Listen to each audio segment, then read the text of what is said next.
3h12 du matin, l'écran radar est saturé de points rouges et les sirènes anti-aériennes hurlent tout le long de la côte du golfe d'Oman. L'Iran vient de lancer une frappe dévastatrice directement contre la nouvelle artère énergétique des Émirats arabes unis, dans une tentative de briser le blocus du détroit d'Ormuz. Mais ce qui se dresse face à Téhéran n'est pas seulement une puissance de feu, c'est le réseau opérationnel de pointe de l'armée américaine, silencieusement déployé et prêt à réagir. Une confrontation multidomaine sans précédent vient officiellement de commencer.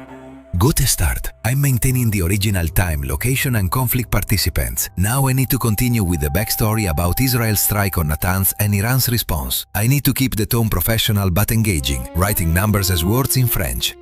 Voici exactement ce qui se produirait si le réseau opérationnel ultra-secret des États-Unis était contraint d'ouvrir le feu pour anéantir la carte stratégique de Téhéran dans le Golfe suite à la frappe aérienne de précision israélienne ayant détruit l'installation nucléaire de Natanz. Téhéran a immédiatement transformé le détroit d'Ormuz en point d'étranglement le plus dangereux du commerce mondial. Des champs de mines, disposés aussi densément qu'une mâchoire d'acier, bloquent les couloirs maritimes, tandis que les vedettes rapides des gardiens de la Révolution manœuvrent sans relâche comme une meute de requins prédateurs, ne laissant pratiquement aucun passage sûr aux pétroliers. En peu de temps, les prix du pétrole ont grimpé en flèche et la menace d'une guerre totale a commencé à planer sur tout le Golfe. L'Iran ne veut pas seulement bloquer le détroit d'Ormuz, mais le transformer en étau sur l'approvisionnement énergétique mondial.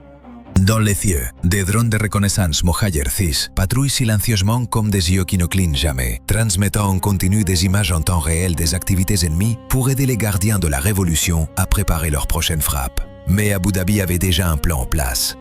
Enfoui profondément sous le sable du désert, l'oléoduc Hadkop transporte silencieusement des millions de barils de pétrole chaque jour vers le port de Fujairah, comme une rivière souterraine d'acier permettant au pétrole émirati de s'écouler directement dans le golfe d'Oman sans avoir à passer par le goulot d'étranglement du détroit d'Ormuz. Washington comprend que c'est précisément la cible que l'Iran visera. Dès qu'Hadkop a atteint sa pleine capacité, un groupe aéronaval américain s'est déplacé vers la partie orientale du golfe d'Oman. En son centre se trouve un porte-avions de classe Ford fonctionnant comme une base aérienne mobile en mer, entouré de destroyers de classe Harley-Burke, formant un bouclier de défense aérienne à plusieurs couches. Le piège est déjà tendu. Il ne reste plus qu'à l'Iran de lancer la première frappe. Alors que l'oléoduc Hadkop pulsait rythmiquement comme un cœur sous le sable des Émirats, Téhéran a décidé d'arrêter ce flux à tout prix. Les gardiens de la Révolution n'ont pas opté pour une explosion massive immédiate. Au lieu de cela, ils ont choisi une stratégie de mort par 1000 coupures. Au-dessus des stations de pompage, le Mohajer 6, le vautour de reconnaissance domestique de l'Iran, sert de marionnettiste numérique. Il tourne silencieusement, transmettant des données en temps réel sur les failles du système de défense émirati à ses maîtres. En réponse, Abu Dhabi a déployé un parapluie hybride d'acier et de capteurs. Au sol, le système Pantsir S-1 d'origine russe, le prédateur des cieux à basse altitude, monte la garde aux côtés du NASAMS américano-norvégien, formant un réseau de tir multicouches capable de contrer les drones, hélicoptères, missiles de croisière et avions de chasse. Au large de Fujairah, des navires d'escorte de classe Gowind de conception française ont établi un bastion maritime, tandis que des drones MQ-9 Reaper américains tournent au-dessus de l'oléoduc comme des sentinelles infatigables. I'm maintaining the specific military equipment names and classifications. Now moving to the Iranian attack with Shahed 136 drones. I need to keep the tension building and write 136 as words. Le silence est brisé par un grondement rythmique. Le son de l'essaim de drones suicide des gardiens de la Révolution. L'Iran déchaîne un essaim de drones Shahed 136 lancés depuis des rampes mobiles camouflées en camions civils. Ce ne sont pas des bijoux de haute technologie. Ils sont bon marché, facilement remplaçables et impitoyables. Ils volent bas, épousant le relief du désert pour échapper aux yeux radars émiratis, ciblant non pas les pipelines, mais les vannes de contrôle sophistiquées et les stations de pompage. Dans le même temps, les positions d'artillerie côtière iranienne déclenchent une tempête de missiles leurres, un feu d'artifice frénétique conçu pour surcharger les cerveaux électroniques des systèmes de défense émiratis. C'était une guerre d'usure, des missiles intercepteurs coûteux contre des ailes en plastique bon marché. L'air du désert s'est transformé en fournaise d'éclats d'obus, alors que les systèmes Pantsir rugissaient, crachant des milliers de coups par minute pour écraser l'essaim d'abeilles avant qu'elles ne puissent injecter leur venin mortel dans les veines énergétiques des Émirats. Ayant échoué à détruire les stations de pompage, l'Iran a escaladé avec un marteau plus lourd. Depuis les falaises escarpées le long du littoral iranien, une salve de missiles de croisière pavés à longue portée, les fantômes volant bas de Téhéran, a allumé ses moteurs. Leur cible, le port de Foujaïra, la seule voie d'évacuation mondiale restante pour le pétrole. Si Foujaïra s'embrase, l'oléoduc Hadkop ne sera rien de plus qu'un réservoir de stockage statique inutile de 370 km de long. C'est précisément à ce moment que la main invisible des États-Unis prend le contrôle. Au-dessus du golfe d'Oman, un Hawkeye avancé E-2D de la marine américaine, un cerveau volant avec une antenne radar massive sur son dos, détecte la signature thermique des missiles pavés au moment même où ils quittent leur lanceur. Les États-Unis n'ont pas tiré un seul coup. Au lieu de cela, ils utilisent quelque chose de bien plus dangereux, les données. Par une liaison de données ultra secrète, le Hawkeye a transmis la trajectoire précise des missiles iraniens directement dans les cockpits des chasseurs Mirage 2009 émiratis. Pour les capteurs iraniens, ces avions de fabrication française étaient complètement invisibles. Ils volaient avec leur radar complètement éteint, aveugles, mais guidés par la vision omnisciente du Hawkeye. Comme des scalpels silencieux dans la nuit, l'escadron Mirage a foncé vers la côte iranienne. Ils ont lancé des missiles Storm Shadow. Sans être détectés, les pilotes émiratis ont observé sur leurs écrans comment Storm Shadow effaçait les positions pavées des gardiens de la révolution de la carte. Good progress. Now the critical turn, the Iranian trap with Khordad 15 systems. I need to maintain the tension and the technical details while keeping it natural in French. Les fantômes iraniens avaient été décapités avant de pouvoir atteindre le port, mais les cerveaux à Téhéran avaient préparé un piège bien plus mortel pour l'escadron en retraite. Juste au moment où les pilotes des Mirages émiratis poussaient un soupir de soulagement, jetant un coup d'œil dans leur rétroviseur vers la lueur ardente du champ de tir pavé, le sol du désert a soudainement montré ses crocs. L'Iran avait anticipé la contre-attaque. Cachés sous des filets de camouflage infrarouge de pointe capables d'avaler la chaleur comme un trou noir, les systèmes de missiles de défense aérienne Khordad 15 des gardiens de la Révolution étaient restés dans un état d'hibernation électronique complète. Ces cobras domestiques iraniens n'émettaient pas un seul signal, attendant patiemment le moment précis où les Mirages tourneraient le dos pour se retirer.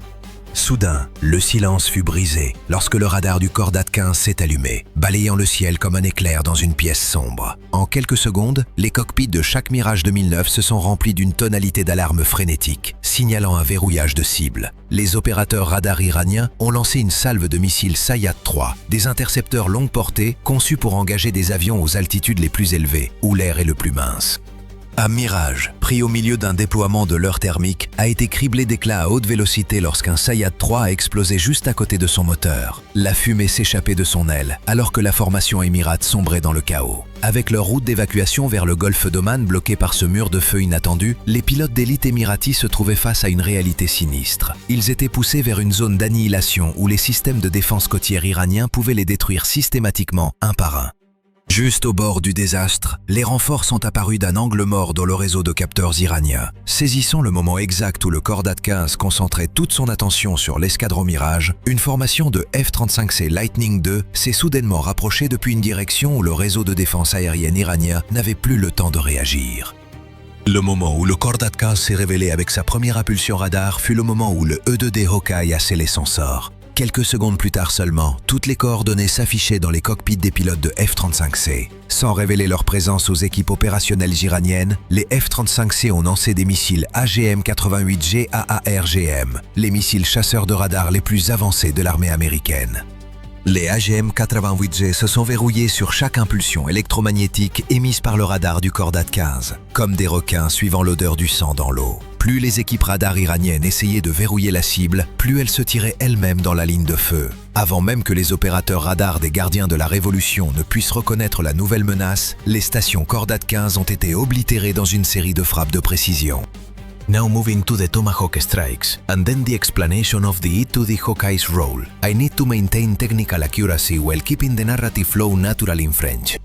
Les nouvelles électroniques avaient été coupées, mais la coalition ne s'est pas arrêtée à un sauvetage. Elle a visé directement la jugulaire. Depuis les ponts des destroyers de classe Harley Burke, le roulement de tambour de la guerre a commencé à retentir alors que des missiles de croisière Tomahawk étaient lancés dans une séquence rythmique de feu et de fumée. Ces scalpels volants de fabrication américaine ont balayé le littoral iranien avec une précision chirurgicale, ciblant et éliminant les centres de commandement et de contrôle régionaux des gardiens de la Révolution. Face à une supériorité technologique absolue, l'armée iranienne a été contrainte d'abandonner les positions fixes et de passer à des tactiques de défense aérienne de type guérilla. Déplaçant constamment les lanceurs mobiles profondément dans l'intérieur accidenté pour survivre à la grêle l'acier, l'Iran a été forcé de retirer tous ses lanceurs survivants en profondeur dans l'intérieur. Mais ce qui a été perdu n'était pas seulement quelques systèmes de défense aérienne, mais aussi l'initiative sur l'ensemble du champ de bataille. Alors que les explosions des frappes Tomahawk s'estompaient progressivement, la plus grande question demeurait: qu'est-ce qui a vraiment aidé la coalition à reprendre l'initiative? La réponse ne réside ni dans le F-35C, ni dans le Mirage 2009, mais dans le E-2D Advanced Hawkeye de la marine américaine. Avec une longueur d'environ 17,6 mètres, une envergure de 24,6 mètres et une antenne radar de plus de 7 mètres de diamètre sur son dos, le E-2D n'a pas été conçu pour le combat aérien, mais pour observer et coordonner l'ensemble du champ de bataille depuis les airs. Deux moteurs turbopropulseurs Rolls-Royce T56-A-427A, produisant chacun plus de 5000 chevaux, permettent à l'avion d'opérer en continu pendant de nombreuses heures dans les airs, maintenant les yeux de la flotte à une distance de centaines de kilomètres. Au cœur du E-2D se trouve le radar AN/APY-9 qui fonctionne en bande UHF et est capable de suivre simultanément des milliers de cibles aériennes et maritimes dans un rayon de plus de 500 km selon le type de cible et les conditions opérationnelles. Comparé au radar de conduite de tir conventionnel, la longueur d'onde plus longue de l'UHF permet au système de maintenir de meilleures capacités de détection de cibles dans des environnements à forte interférence électronique ou lorsque l'ennemi emploie des mesures de suppression radar. Dans ce scénario, dès que le Cordat 15 a été contraint d'activer son radar pour verrouiller les mirages, le E-2D a immédiatement identifié la source d'émission et a injecté toutes les données dans le réseau de combat. Ce qui distingue le Hawkeye, c'est sa capacité d'engagement coopératif. Plutôt que d'afficher simplement des cibles pour lui-même, le E-2D peut partager des données radar en temps quasi réel avec le F-35C, le Mirage 2009, les destroyers de classe Harley-Burke et d'autres unités au sein du même réseau. En conséquence, le Mirage peut s'approcher de la cible sans activer son radar, tandis que le F-35C reçoit immédiatement les coordonnées du Cordat 15 pour lancer l'AGM-88G AARGM, pratiquement sans temps passé à chercher par lui-même. C'est précisément cette capacité à connecter tous les capteurs et toute la puissance de feu en un système unifié qui a transformé le E-2D en cerveau de l'ensemble du champ de bataille. D'un point de vue stratégique, ce scénario illustre pourquoi l'oléoduc Adcop est considéré comme le plan B le plus critique des Émirats arabes unis en cas de blocus du détroit d'Ormuz. En transportant le pétrole brut directement d'Abu Dhabi vers le port de Fujairah sur le golfe d'Oman, Adcop aide les Émirats à réduire considérablement leur dépendance à la route maritime passant par le détroit d'Ormuz. Cependant, un pipeline fixe s'étendant sur des centaines de kilomètres signifie également que l'adversaire dispose de nombreuses cibles à attaquer, des stations de pompage et vannes de décompression au terminal d'exportation. Pour protéger l'ensemble du système, les Émirats devraient maintenir un réseau de défense aérienne, de reconnaissance et d'opérations de patrouille fonctionnant en continu à un coût énorme. Si une confrontation comme celle du scénario se produisait réellement, les cibles ne se limiteraient pas à Adcop ou au détroit d'Ormuz. Les deux camps étendraient presque certainement leurs attaques aux ports pétroliers, raffineries, centres de commandement et infrastructures énergétiques dans tout le Golfe, provoquant un choc majeur sur le marché énergétique mondial. Mais la plus grande leçon réside dans la technologie. L'Iran peut posséder de nombreux drones, missiles de croisière et systèmes de défense aérienne modernes, mais face à un réseau de capteurs unifiés et à un système de partage de données, la vitesse de prise de décision devient le facteur décisif de la victoire ou de la défaite. Dans ce scénario, le E-2D Hawkeye n'est pas l'avion qui abat les cibles, mais plutôt la plateforme qui connecte tous les capteurs et toute la puissance de feu en un seul système. Et c'est aussi la tendance de la guerre moderne.